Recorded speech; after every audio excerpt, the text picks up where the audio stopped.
Granny's, Abner. I believe that's our ring. I dog his Lum, I believe you're right. I'll see. Hello, jot 'em down, store.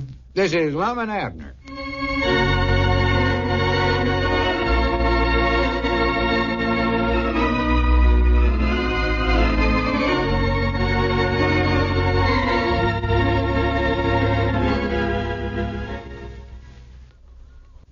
Abner, tired and crippled up as I am from guiding them Priddle sisters in that hiking club up Old Piney Mountain, you refuse to do me one tiny little favor. Now, Lum, I told you 1,000,000 or 1,000 times I ain't refusing to loan you $20. I just ain't got it. Wore out, injured, wounded, hurt, suffering, and you won't help me. It ain't you that's suffering. It's your fictitious brother, Llewellyn. Well, it don't make no difference whether I was supposed to be Lum Edwards or my twin brother Llewellyn yesterday. It was still me that had to climb that mountain.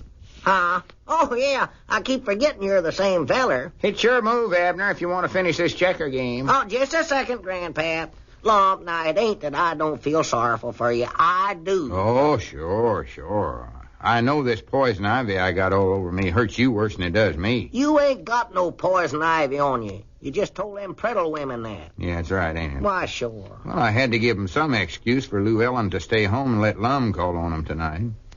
Granted, it's getting harder all the time to think up excuses so me and my make-believe brother don't have to be seen together. Well, the real Lum's supposed to be in Kansas City at the Inventors Convention. It's what you prattle to the Priddles. But I'm supposed to come back this afternoon and go over to see Penelope and Fern tonight. Oh? I promised him I'd bring him something from Kansas City, and that's the reason I need the $20. Well, I keep telling you I ain't got $20 cash. Elizabeth has hid the sugar bowl again. Can't you write me out a check? She wouldn't know about that. The check book is in the sugar bowl. Them checks are green, and it says bank on them. She thinks it's money. Dad, blame it.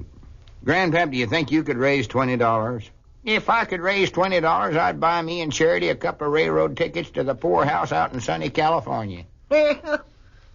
Well, I guess I'll just have to sell my watch. Now, who is it around Pine Ridge that's got $20 to give you for a watch? Who is it around Pine Ridge that's got $20? Check. Amen. Uncle Henry Lunsford's got it, and he's across the street right now talking to Walt Bates. I'll be right back. Oh, howdy, Squire. Well, my good friend, what seems to be...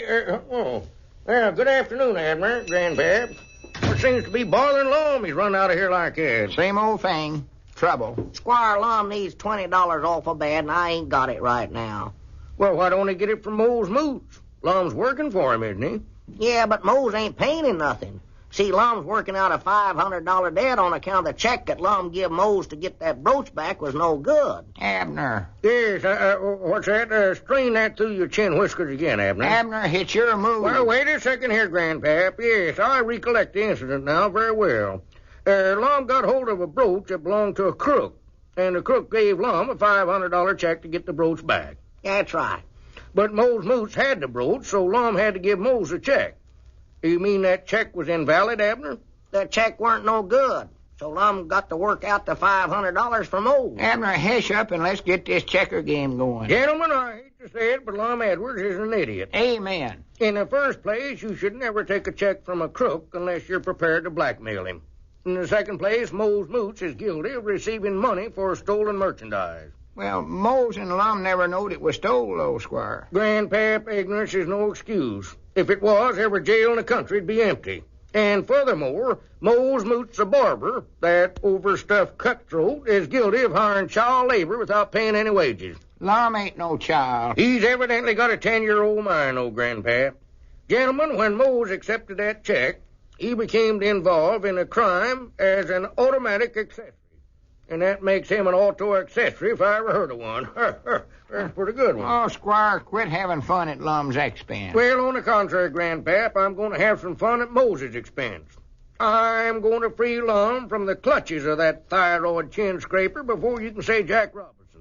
Well, what have you got again Mose, Squire? Grandpap, 3 years ago, I sold that greedy varmint some stock in a phony oil well. The well came in. I never got over it. Well, I'll see you gentlemen in about 2 minutes. Abner, now you ought not to have told Squire about that check being no good. Why not, Grandpap? You heard what Squire said. Maybe he can get Lum out of working for Mose anymore. Oh, sassafras. Now Squire's got something on Lum. and he be holding over Lum's head for the rest of the poor feller's life. Well, he ain't got nothing on Lum, Grandpa. He'll make Lum think he has, though. He will, huh? He can throw them legal terms around like confetti. Yeah, I know that. They don't mean nothing half the time, but they can might nigh scare folks to death. Yeah, maybe you're right. Doggies, why can't I keep my big mouth shut? Now, every time Squire needs a few extra dollars, he'll find an article in a newspaper where some feller got 50 years in the penitentiary for handling a bad check, and then he'll sell Lum some fire insurance or something. Yeah, Dad, blame it all. I never thought about that. I tried to hiss you up there a couple of times, but you wouldn't pay no attention. I know it, Grandpap. I just forgot about talking to Squire. I'm an idiot. A full-fledged, double-deck idiot. Old Squire never leave Lum alone now. He'll unload every worthless piece of property he's got onto the poor old feller. He'll keep telling Lum how terrible the food is in the penitentiaries and how bad they treat him and all that. Outright blackmail is what it'll amount to. Oh, he'll do it. Oh, that Squire is a varmint. A pigeon-toed knock-kneed, spaven-legged varmint. I just can't stand him. Gee! Wait. My lands, he'll just worry and torment Lum to where the poor feller'll more like to go out in the woods and hermit himself. Suicide himself. For the law-me sakes alive. And not only that, you know what else Squire'll do? Besides selling him a bunch of stock in a Bolivian plastics mine or a Mexican jumping bean plantation. Don't tell me, Grandpap. I hate myself enough right now. I'll tell you what he'll do. He'll turncoat himself. I'll bet he's already done it. Turncoat? Sure. Side in with Mose. Help Mose sue Lum for not sticking to his working agreement over there at the barber shop. He will, huh? You just watch. So, for the law-me sakes, how will I ever explain it to Lum? Grandpap, maybe if I give Squire some money, he'll drop the case. Are you crazy, Abner? You offer Squire money and he'll haul you into a law court for trying to bribe him. Yeah, Dad, blame him. Or worse than that, he'll blackmail you, too. Get every cent you've got. Bleed you, wring you dry. Oh, me. Before you realize what's happened, that sign out there in front will say, Jot 'em down store, Skimp and Moots proprietors. We're ruined, Grandpap. Ruined. That's all there to... Hey, Lum, I got something awful to tell you. Oh, me, that's just what I need. Dad blame that Uncle Henry Lunsford. He wouldn't give you 10 cents for the clock in the Grand Central Station. Lum, Mose and Squire's gonna lawsuit us, take the store away from us. Well, that fits in good. Huh? Nothing matters now, no way. I've just lost the only 2 women I ever loved. My one chance at happiness.